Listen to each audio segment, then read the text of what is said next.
Everyone, আসসালামু আলাইকুম। It's your girl Mitu Khan. Welcome to my official Facebook page. তো আজকে আমি ঢাকায় যাচ্ছি দুইটা কারণে। একটা হচ্ছে আমার ডক্টরের কাছে যাওয়া লাগে 5 দিন পর, সেটা তো আপনারা জানেনই। আর একটা হচ্ছে একটা আপু আছে যার সাথে হচ্ছে আমি লাইক টিকটকের মাধ্যমে পরিচয়, বাট ভালো একটা বন্ডিং আছে আপুর সাথে আমার। তো আপুর সাথে দেখা করতে যাচ্ছি। আপু আমাকে অনেক মিস করতেছে, অনেকদিন থেকে বলতেছে দেখা করতে। সো আজকে আমার টাইম হইলো, সো ভাবলাম দেখা করে আসি। সো আপনারা চলেন আমাদের সাথে। তো এই তো আমরা রেডি হয়ে বেরিয়ে গেছি, আমাদের সাথে আমাদের প্রাইভেট জেটটাও রেডি। তো এখন জাস্ট আমরা রওনা দিব। তো ভাবলাম একটু বাইকের সামনে একটু পোস্ট নেই। এই তো আল্লাহ নামে এখন আমরা রওনা দিয়ে ফেললাম। তো রাস্তার ভিউ হচ্ছে, আমরা ভাবতেছি দিন দিন যে অবস্থা আমাদের ব্লগের, আমরা মোটো ব্লগার হয়ে যাব। কি বলেন আপনারা? যদি আপনারা বলেন তাহলে আমরা স্টার্টিং করে দেবো। তো চলতে চলতে আমাদের প্রাইভেট জেটের পেট খালি হয়ে গেছে। এখন ওকে একটু খাবার দেওয়া লাগবে, এর জন্য আমরা পেট্রোল পাম্পে চলে আসলাম। এখন ওকে খাবার দেওয়া হচ্ছে। ওর খাবার দেওয়া শেষ, এখন আমরা আমাদের গন্তব্যস্থানে আবার রওনা দিলাম। সো রাস্তায় দেখলাম এয়ারপোর্ট, আর এটা এয়ারপোর্ট তো আপনারা জানেনই কত মানুষের ইমোশন এখানে প্রতিদিন কত মানুষ হাসে, কত মানুষ কান্না করে। সো এখানে একবার আমিও গিয়েছিলাম আমার প্রিয় মানুষের জন্য, একবার কান্না করেছিলাম। এটা অনেক খারাপ একটা ফিলিংস, এটা বলার বাইরে।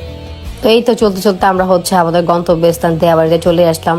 আর এই যে রেস্টুরেন্টে দেখতেছো, এটা আমার খুব পছন্দের একটা রেস্টুরেন্ট, কারণ এখানে আমি একবারই আসছি, কিন্তু এখানের ফুড কোয়ালিটি খুবই মজা, যার কারণে আবারও আসলাম।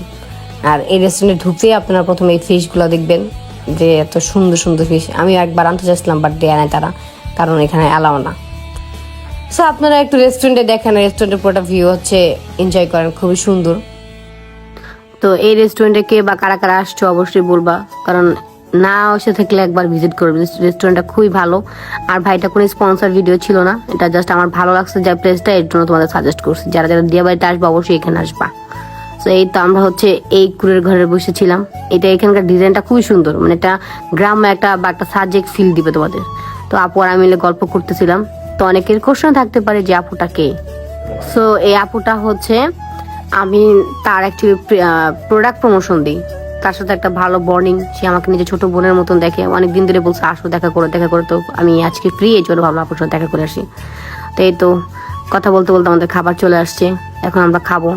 আর দেখেন আমি খাইতে খাইতে পুরো শুয়ে দিয়ে গেছি, মানে খাবার দেখলে আমার পেট ভরে যায়। এর আগে প্রচুর ক্ষুধা লাগে, বাট খাবার সামনে আসলে শেষ পেট ভরে যায়। তো এটা খাওয়া দাওয়া শেষ, আর সন্ধ্যা হয়ে গেছে, এখন আমরা বের হবো। তো বের হওয়ার সময় দেখতেছিলাম যে আমার কিছু ফ্রেন্ডের সাথে দেখা হয়ে গেল। দেন ওরা বলতেছে আপু একটু ছবি তোলা যাবে, তা বলে অবশ্যই, কেন তোলা যাবে না। তারপরে এরকম যে রাস্তায় যে আমার ফ্যানদের সাথে দেখা হয়, তোমাদের এসে আমার সাথে কথা বলো, আমার সাথে ছবি তুলো, এই জিনিসগুলো সত্যি আমার কাছে খুব ভালো লাগে। তো এই তো ওদের সাথে ছবি তুলতেছিলাম, আমার খুব ভালো লাগছিল, কথা বলতেছিলাম। আর আমাকে খুব পছন্দ করে, অল টাইম দেখে। এই জিনিসগুলো খুবই ভালো লাগে, যে এগুলো হচ্ছে অ্যাচিভমেন্ট। দেন তারপর আপু আমাকে বলতেছিল মিতু আসো আমরা এই হার্ডের 2 বোনের ছবি তুলি। দেখা যাচ্ছে আমরা যে হার্ডের ছবি তুলছিলাম, আজ ভালোবাসার মানুষ নাই বলে ওই হার্ডের মধ্যে আপুর সাথে ছবি তোলা লাগছে।